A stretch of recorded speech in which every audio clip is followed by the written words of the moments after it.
అందరికీ హాయ్ అండి. ప్రజెంట్లీ మేమైతే అరటి పండు తినబోతున్నాము. ఈ అరటి పండు చాలా గట్టిగా పండిపోయినట్టున్నాయి, అందుకనే కొద్దిగా ఇలా పాడైపోయి ఎక్కువ పండకూడదు. మనోడు ఏం చేశాడంటే గట్టిగా మాస పెట్టేశాడు.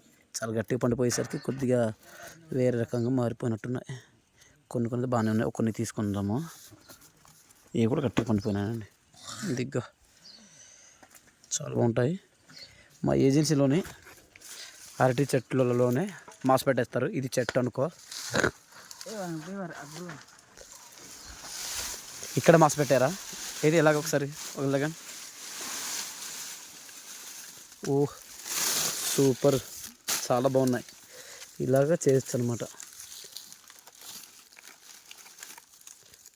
నైస్గా ఉంది.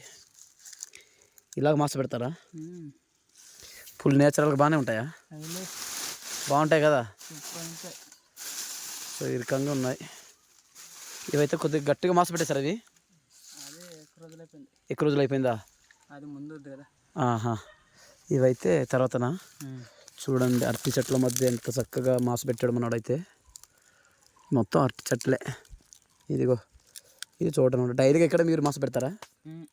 ఓకే, సూపర్ అబ్బా, సూపర్ వర్క్. ఇలాగ చేయొచ్చు. ఇలాంటి నేచురల్ ఫ్రూట్ని మీరు ఎప్పుడు తిన్నారో లేదో కామెంట్ చేయండి. ఓకేనా గాయ్స్, బాయ్.